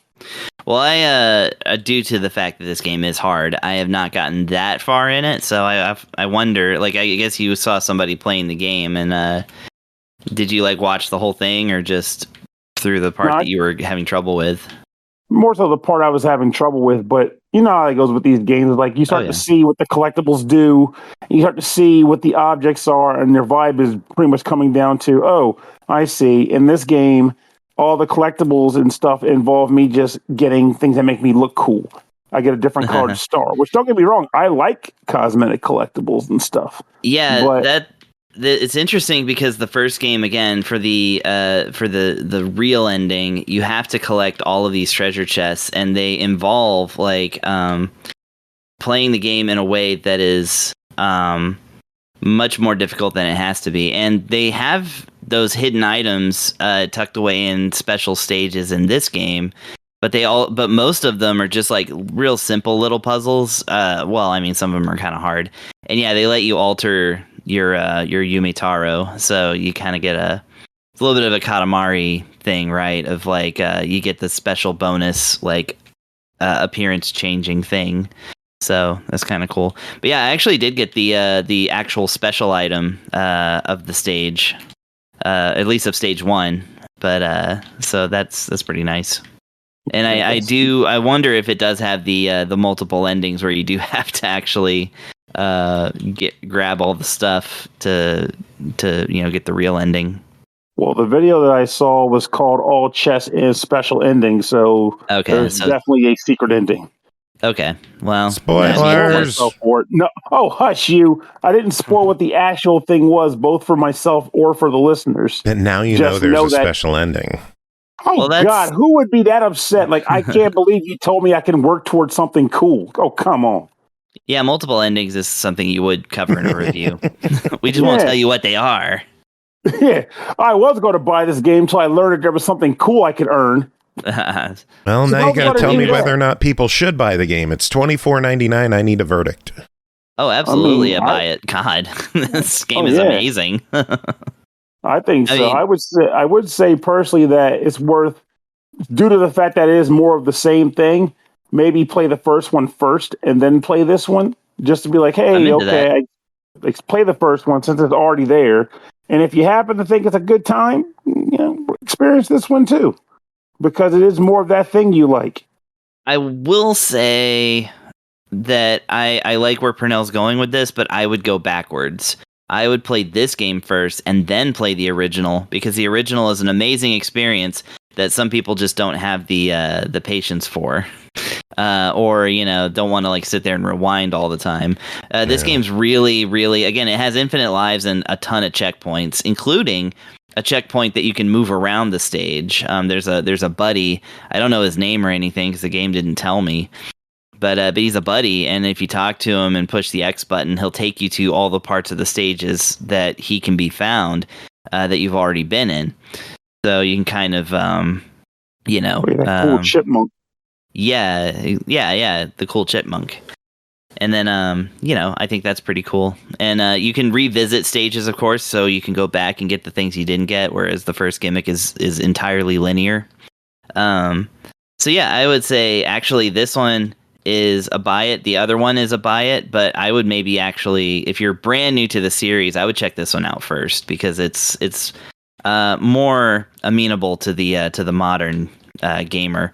But yeah, it's a extremely high quality platformer still. Maybe it's not innovating in entirely different directions or anything like that, but it's certainly worth your time and money. So, and it just looks and sounds gorgeous. I mean, I do love the original soundtrack, but I like what David Wise is doing with this one. I mean, I'm a huge fan of his too. So, by the way, shout outs to Masashi Kageyama is the composer of the original Mr. Gimmick, and he didn't do very many soundtracks, so I think he did like 2. So, I don't even think he's in the game anymore, which is probably why they got David Wise for this one, or I don't know what the reason is, but just shout outs to him for making one of my very favorite soundtracks of all that actually inspired me to, make an entire band out of it. I can dig that. Yeah. Cool. All right, next game to talk about, Metro Quester OSAKA, developed by 1000 Games, published by KEMCO, released September 13th on Xbox One, Series X and S, Windows Store, Switch, PS4, PS5 for $19.99. Metro Quester OSAKA is a dungeon exploration RPG built in the post-apocalyptic futuristic world created by manga artist Kazushi Hagiwara, with deep game system designed by... Oh my God, these names are awful for me. I am so sorry. Hironori Kato, that offers the excitement and surprises reminiscent of the 1980s computer games through hack and slash. Chris, what is going on in Metro Quester OSAKA? This is going to be kind of a quick review, honestly, because I've already reviewed this game. Okay. This game is a follow-up to the game Metro Quester, which I covered a couple months ago.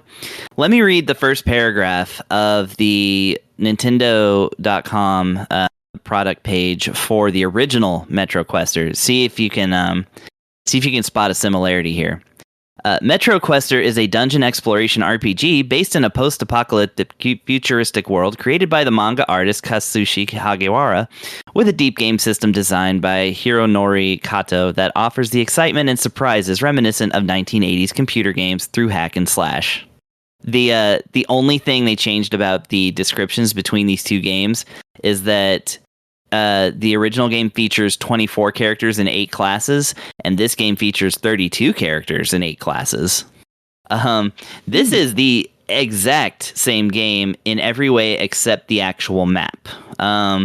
The manual is the same, the classes are the same, the graphics are the same, the soundtrack is more or less the same. I think the overworld music is a little different in OSAKA.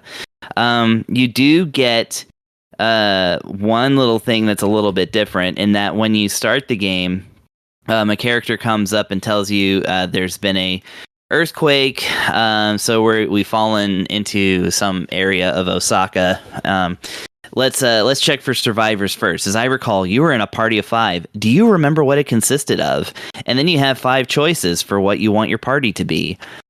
Since you have these 8 classes and they just kind of get random names, the original game just kind of forced you into what this game calls well-balanced 5, which is 5 characters who are kind of the 8 classes are kind of the most representative of a well-rounded RPG group. You got your super soldier, whatever, who's your kind of your defense character. You've got the what are they called? You've got your hang on, I gotta look. Your detonator, who is like a fighter type class. Buddhists, who are healers. Professors, who are kind of mages. It literally says so-called mage type class. And a stealer. But then you have a scientist, officer, and ranger aside that like I said, you can meet in the game as you progress. But in this one, you can start off with them if you like.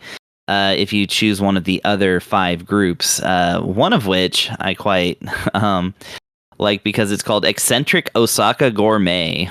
And that's the last option. I guess that's an option that's a little bit more into like the kind of gathering and crafting side, the survival like aspect, but not so great at combat.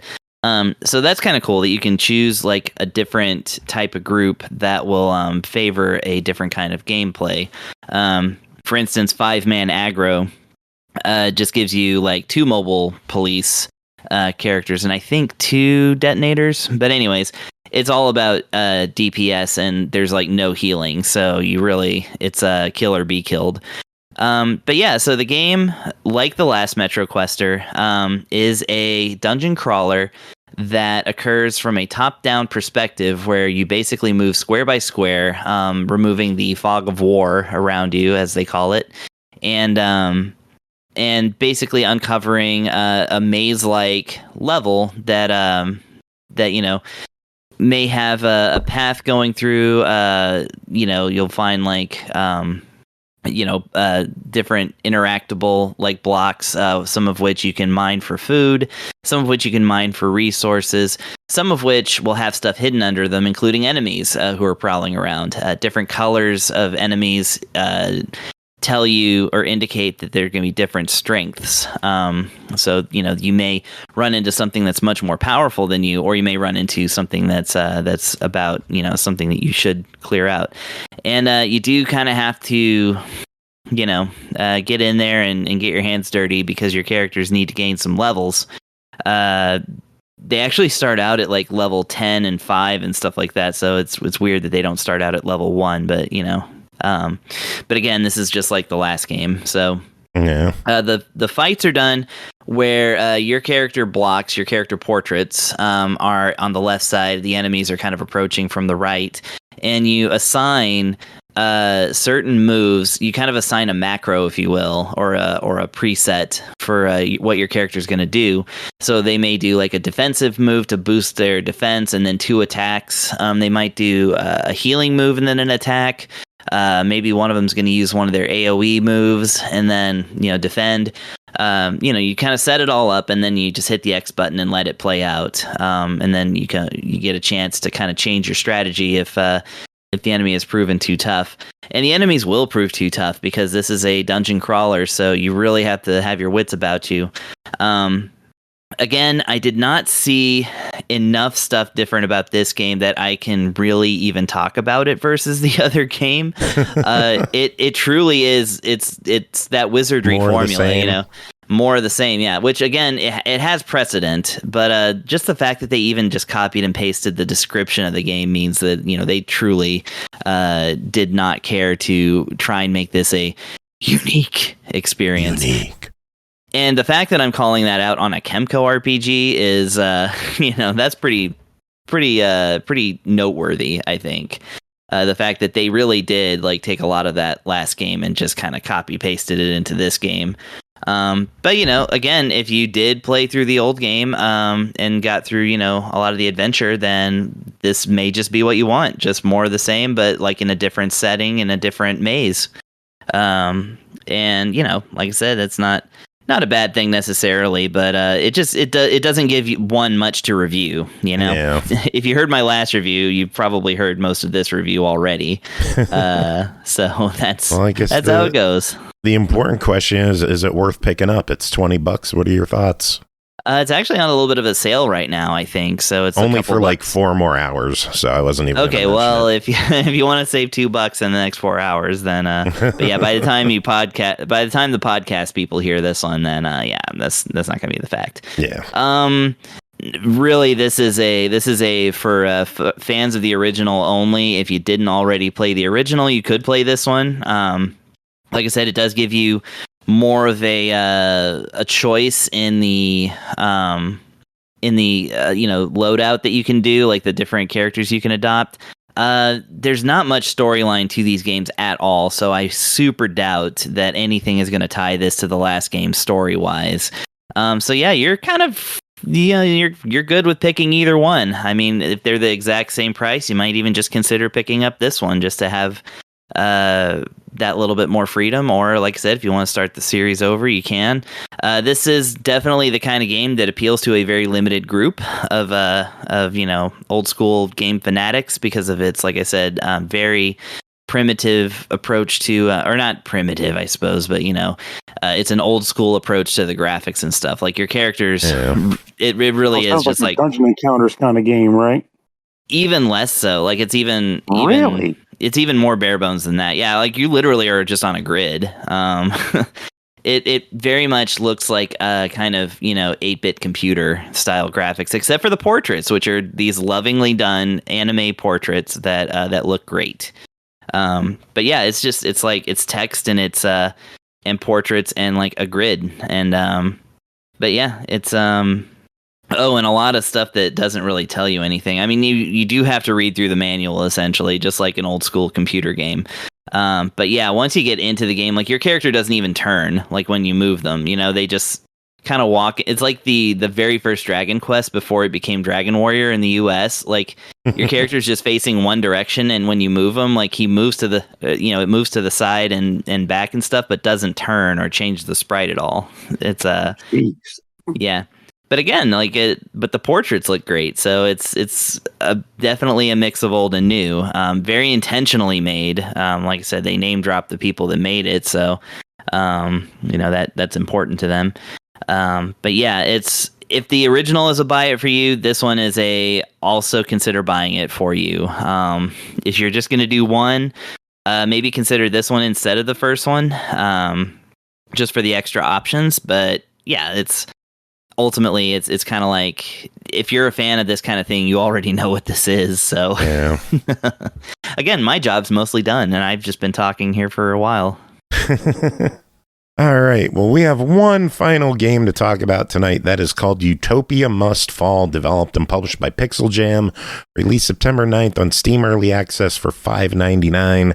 Defend humanity's last surviving metropolis from mysterious alien machinations in this challenging base defense arcade shooter featuring rapid upgrade progression, procedurally generated attack waves, dark humor, and laser-sharp aesthetics. Pernell, what is Utopia Must Fall? I totally forgot I had to review this game, which is kind of odd because it's actually my favorite game I reviewed this week. So I don't know how that happened. I think it's the blood loss gun getting to me, but whatever. So Utopia Must Fall is a game that can best be described as like a sort of like modernized form of like Missile Command. And if you're just looking at the graphics on a still and you're not a fan of that style of imagery, don't let that fool you into thinking this game is not a good time, because oh my god, this game is legitimately fun, and I hope they add more to it. 'Cause I think it's in early access right now, maybe. But the way this game works is that you press start and you are transported to a city. It's a bunch of different ones. They'll name one as needed, like Neo Tokyo or London or something. And I think that results in like the seed that's being generated for that run. But what happens is once that happens, you will have your city. It will be inside of a dome, and you will be tasked with guiding a turret that is constantly firing bullets and using it to destroy enemies that are flying down from the sky. Now, this turret has an interesting behavior because it works with a mouse drag cursor. I was playing on the Steam Deck, and on there you have to use the trackpad to do it. But as you drag the pad or drag the cursor, the turret will follow the cursor. The closer you are to the base ground, the less the bullets will kind of fan out as you're turning the gun. But as this goes on, you'll see enemies flying down from up top of the screen, from the sides of the screen. Sometimes you'll see meteorites that are falling from the top of the screen, which then once you shoot them, they break into smaller pieces. And you do want to break them up because gravity is a bitch when it's a full-size asteroid. But if you can break it down a couple times, they'll fall slower, which gives you more time to figure things out.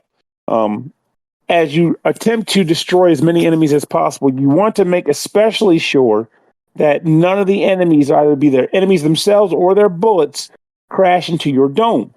Which means it doesn't always matter if they hit the bottom of the screen or not, so long as they don't hit your actual city. Because if they do, they'll start chipping away at the shield that is protecting the city. And if the shield is completely taken down, well, that's all she wrote, folks. Game is over. Now, as you're fighting enemies, you'll eventually defeat every enemy within a wave. You'll get a screen that displays all the bonuses you've earned for that wave. And there's actually a little cheat sheet that explains what all the bonuses are, which you'll want to look at eventually like I did, because you'll want to know where all these things coming from. But once you do that, you'll be tasked with going to the upgrade screen. Now, by default, you'll always get one upgrade by saving a wave. However, if you get enough bonuses in that same round, you'll unlock a second upgrade too. And you'll want to do that as much as possible, especially because the further into the game you get, the harder it is to get that second upgrade. So get them while you can, folks, because the time is ticking. So these upgrades range into a variety of different things, some of which are very reasonable and logical, such as, increased firing rate of your turret, to something like research on getting turrets on the ground that can support your city. But then they also get a little bit weird and like just cryptic, which is like something like throw a party for your citizens. Like, I don't know what that is. There is a button that when you click it, though, it does say, kind of give you an idea of like, what does this result in? And the game goes a little deeper into the what does it result in. But it's going to take you a few tries before you start really getting a handle on, by doing this, I access that. And by doing this, I access that. I feel like I remember the description on the web page or the Steam page saying that there's like access to like, maybe more hidden, upgrade trees, which is very possible, because I do know there's been times where upgrades existed that didn't exist in previous runs, and it's possible maybe I earned those by way of choosing things in a certain order. But either way, you'll be getting upgrades. You'll be moving on to the next day. Things will get more and more hectic and more complicated, and so on and so forth. You do also get nukes, which are pretty much missiles that you can fire into the sky. And when they make contact with the point you tell them to shoot at, they'll create an explosion that will destroy everything within its vicinity. You have a very limited number of those things, 3 to be exact. So be smart about them. Though some of the upgrades in the upgrade path will allow you to produce more missiles over the course of time. Like my favorite upgrade in the entire stack, aside from turrets, is pretty much that you'll get a nuclear missile every day. Because, man, these people work fast. And you'll be using them. When the game is over, and it will be over, trust me, you will get the option of surrendering or like retrying, essentially. I can't remember what the term is for it that they use, but my best guess is if you decide to like retry or whatever, it'll bring you back on that same city, which is probably the same load of enemies as well. Whereas surrender is pretty much saying, you're done. Time to start as another city and try again. There is no meta progression from what I could tell. It's wherever you get on that run, and that's it.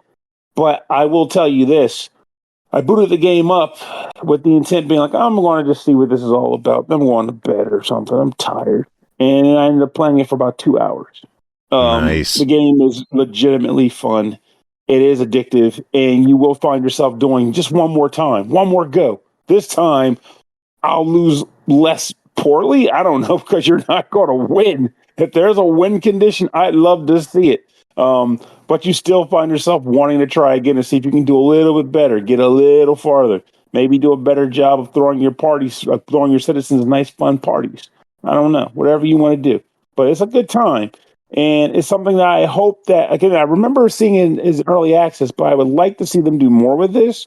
I like to see more upgrades come into fruition, maybe some other, enemy types that they decide to add. I don't know. But as it stands, even, I think the game is very good. Oh, well, it clocks in at $6. What do you think of that? Easily a buy. You might have thought I was going to say, fuck it, why not? But no, I think this game legitimately deserves to be bought. It's a good time. Addictive gameplay is not complex, which means easy entry for players. Cool, sounds good. We made it through. We did it. Whoa. GG, everybody. We fucking did it. Thank you. Guilty Gear is a good game. Yeah. Indeed. So I hear. So we made it through another one. Big thanks to you two for being here, hanging out the whole time. Big thanks to Tim for coming on and Andy for coming on, doing their thing as well. I feel like it's almost only us. I think Chris and I are like the MVPs of hanging in there. For the show. You two are the stars of the Tuesday show. Like, from the beginning to the end. Indeed. You guys are the troopers. I want to thank my mom and my general lack of responsibilities. Yes. Good shout. Good shout.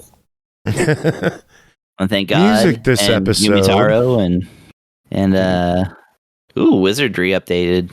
What Wizardry? Yeah, I don't know. They did a 1.1. I don't know what they changed. No. I'm saying which Wizardry game? The remake for Switch. The Overlord. Yeah. Man, Overlord. I was contemplating buying one that's on Steam called the 5 Ordeals, Wizardry 5. And I'm just I'm bouncing around the idea because it looks cool, but I'm like, do I really need this Wizardry game, or am I pretty much Wizardried out? Because I have a ton of dungeon crawlers, but it looks really cool.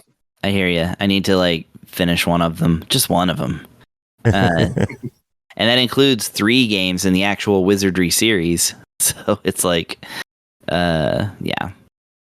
I actually tried to go back to Tales of the Forsaken Land, not starting from. Actually, I did both. I tried to start from scratch, and I also tried to boot up my original save file from 2007, and it's a doozy. But I also kind of feel like I want to try to play the game from scratch now because it's still fun.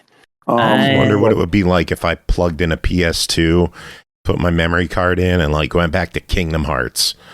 Would I know at all what the fuck I was doing? Let's be realistic. You know what the fuck you were doing when it was new. That's fair. It's freaking Kingdom Hearts. Yeah, you'll be fine. Hopeless and nobodies and somebody. The first one wasn't batshit crazy yet. That is true. It wasn't until the end, and by that point, it was still kind of tame. Wait a minute, Sora can become a heartless too? Yeah, because I unlocked my own heart. And then you got to the second game. I created a nobody and a somebody and a flu body and there's a chain of memory. God damn. No, what we did was create a podcast episode, and this is the end of it. So I'm going to wrap things up with some music this episode because we reviewed Gimmick 2. Why don't we play something from this band called Gimmick? I found a song online called Green Garden from Bomberman 64. Oh, yeah, that's not Gimmick, but that is a song we did. And it's a good choice, too. I love the Gimmick. OST for Bomberman 64. Tribute album 64. Yeah, that was a fun one. I played one of the lead guitars and also the acoustic guitar on that. No, you were just saying it wasn't Gimmick the game. I thought you were saying it wasn't Gimmick the band. Like, wait. No, it wasn't. It wasn't Confused. Gimmick the game. It Yeah, is it was Gimmick what, the Kirby band. or no, Bomberman 64. It's right there on the friggin' thing, and I'm looking Yeah. at green, thinking Green Gardens from like Kirby. Nope, it's Bomberman. Yeah, it's I will Bomberman say- 64. Mhm. Yeah. If you want to talk about platform, just just as a random aside, since we're talking about Gimmick and how frustrating and difficult the platforming is in Gimmick, play Bomberman 64. It's the only Bomberman that has platforming elements, and my God, they are brutal. It's a fairly Yeah. difficult platformer. The so a little bit of bragging, but also just some general lore and trivia. At one point, maybe even a couple of points, the drummer for Gimmick, Mr. Justin Olenek, who joined me on here one day to talk about Felix the Cat. At one point, I think he did have the world record for Bomberman 64. Really? He's really good at that game. Does that include the Rainbow World? I think so. I don't know. Oh I my- don't remember. It's been so many years. Yeah. That is But, amazing to me because that world separates the men from the boys right there. That level is bullshit. That guy, like, when he gets into a game and like really digs in, like, man, he does like impossible stuff. But anyway. Anyway, music. Anyone have any Yeah, final music. words? I think I just said a lot of them. I mean, it would just be a gimmick if we did it anyway. So let's just end it. Yeah. I was like, worth it. Da, da, da, da, da.